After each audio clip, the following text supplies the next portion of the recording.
এরপরে প্রশ্ন করেছেন কে এম হাফিজুর রহমান। আপনি লিখেছেন, আমার বাবা মৃত্যুর আগে আমার আম্মাকে বলেছেন আমরা যে ঘরে থাকি সে ঘরে যেন না থাকি, কিন্তু আমাদের বাহিরে জায়গা আমাদের বাহিরে জায়গা না থাকার কারণে এখনও এখানেই থাকছি। এখন আমাদের বিপদ আপদ লেগেই আছে, আমাদের করণীয় কি?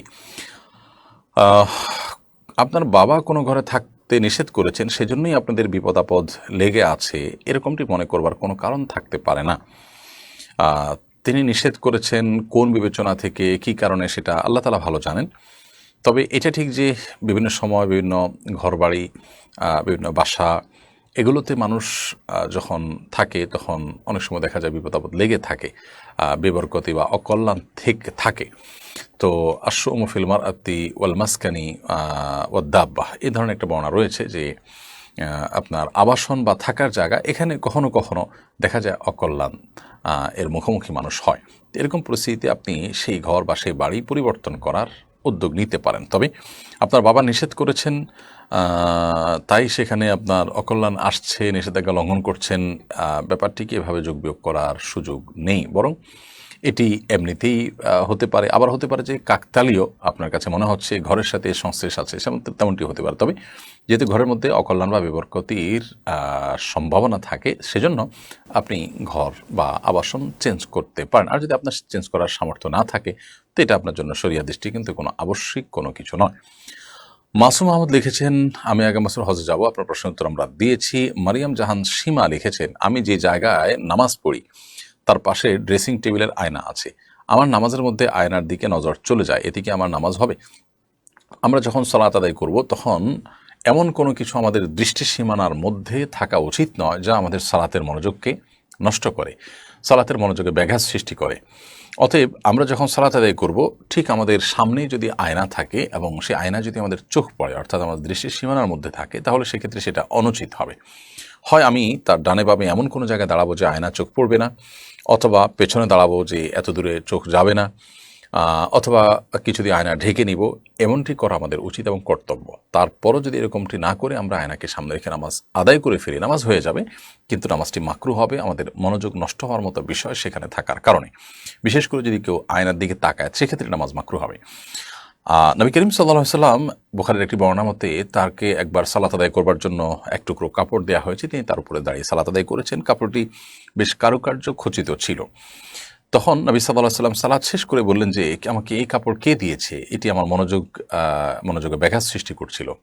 তখন পরিবর্তন করে একটা প্লেন কাপড় দেওয়া হয়, তারপর তিনি সালাত আদায় করেছেন। এখান থেকে বোঝা যায় নামাজের মনোযোগ নষ্ট হতে পারে, এরকম কোনো কিছু দৃষ্টিসীমানার মধ্যে রেখে সালাত আদায় করা অনুচিত।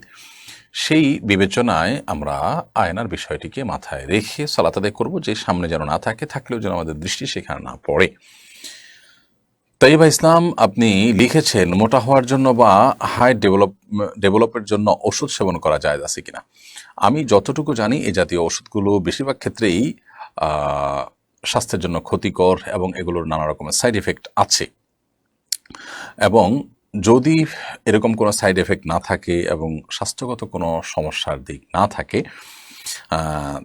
তাহলে আপনি এগুলো ব্যবহার করতে পারেন, ক্ষতিকর কোনো কিছু যদি না থাকে। আর যদি সেরকম কোনো কিছু থাকে, তাহলে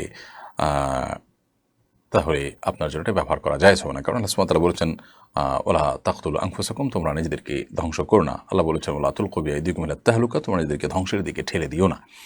তো এই জন্য আমরা চেষ্টা করব যথাসম্ভব এই জাতীয় ক্ষেত্রে এমন বিষয় যেন না হয়, সেদিকটা খেয়াল করতে, যে বিষয়টি আমাদের আমাদের কি বলে, ক্ষতির কারণ হতে পারে, সমস্যার কারণ হতে পারে। সেরকম কিছু না হলে সেটি জায়েজ আছে। এমনি রায়হান কাবির আকাশ, আপনি লিখেছেন, আমি জেনারেল পড়ুয়া একজন ছাত্র। আলহামদুলিল্লাহ, আমি আপনাদের কথা শুনে অনেক কিছু শিখেছি। আমার সামনে যদি স্পষ্ট বিদআতি কাজ হয় এবং সেই বিদআতি কাজে বাধা প্রদান না করি, তাহলে কি আমার গুনাহ হবে? ভাই রায়হান, আপনার সামনে যদি কোনো বেদাতের কাজ হয়, তাহলে আপনি চেষ্টা করবেন সেই বেদাতের কাজের বিরোধিতা করা এবং তার প্রতিবাদ জানানো। যদি আপনি সেটি করতে না পারেন বা সেরকম সুযোগ না থাকে, মনে হয় যে আপনি সেখানে বাধা দিতে গেলে পরিস্থিতি খুব বাজে হতে পারে এবং আপনি বিপদের মুখে পড়তে পারেন, তাহলে সেক্ষেত্রে আপনার জন্য সেখানে বাধা দেওয়াটা আবশ্যক থাকে না। বরং আপনি মনে প্রাণে চেষ্টা করবেন কীভাবে সেটিকে বন্ধ করা যায় বা বিদরিত করা যায়, কিংবা তাদেরকে সংশোধনের পথে আহ্বান করা যায়, সেটি নিয়ে আপনি ভাববেন, পরিকল্পনা করবেন। এবং আপনি নিজেকে বিপদের মধ্যে ঠেলে বিশেষ করে বিশৃঙ্খল পরিস্থিতি তৈরি হবে সেরকম আশঙ্কা তৈরি হলে আপনার জন্য মোটেও সে বিদাতি কাজে সরাসরি প্রত্যক্ষভাবে বাধা প্রদান করা আবশ্যক থাকে না। এরপরে প্রশ্ন করেছেন MX নূর আলম। আপনি লিখেছেন, আমি ফেসবুক ও ইউটিউবে ফলোয়ার ও সাবস্ক্রাইবার সেল করে থাকি, এটা কি জায়েজ?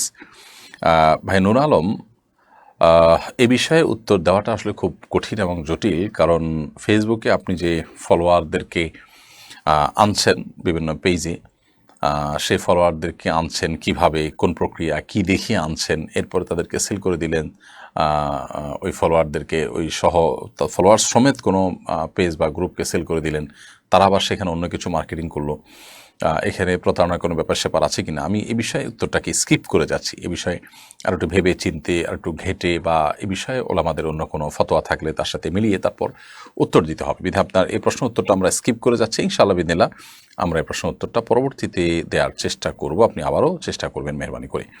রবিউল ইসলাম, আপনি লিখেছেন, কোরআনের বার্তা বইটা দিয়ে সারা বছর উপকৃত হওয়া যাবে কিনা? কেন নয়। কোরআনের বার্তা এই বইটি, আমাদের তারাবির সালাতে কোরআনের বার্তা বইটিতে আমরা যদিও রমজানের উপযোগী করে, তারাবির উপযোগী করে ভাগ করেছি, কিন্তু শুরুতে 6 দিন শুধুমাত্র 1.5 পারা করে, এরপরে বাকি প্রত্যেক দিন 1 পারা করে। আমরা যদি চাই যে আমি প্রতি 30 দিনে পুরো কোরআনের সামারি জানবো, পুরো কোরআনের নোট জানবো, তাহলে এই বইটি আমার জন্য বিরাট বড় সহায়ক ভূমিকা রাখবে ইনশাআল্লাহ তাআলা। কারণ এখানে আমরা প্রত্যেক পারার সামারি লিখে দিয়েছি মাত্র 4-5 পৃষ্ঠায়। আপনি প্রতিদিন 4-5 পৃষ্ঠা পড়তে আপনার কয় মিনিট সময় লাগবে? পুরো পারার সামারিটা আপনি জানলেন, এবং এভাবে বারবার যখন আপনি পড়বেন তখন পুরো বই সম্পর্কে ইনশাআল্লাহ তাআলা আপনার একটা মৌলিক ধারণা হয়ে যাবে, কোরআন সম্পর্কে একটা ভালো ধারণা আপনার তৈরি হবে ইনশাআল্লাহ তাআলা। অতএব আপনি নির্দ্বিধা এটি করতে পারেন, বরং আমি মনে করি যে এটি আপনার করা উচিত।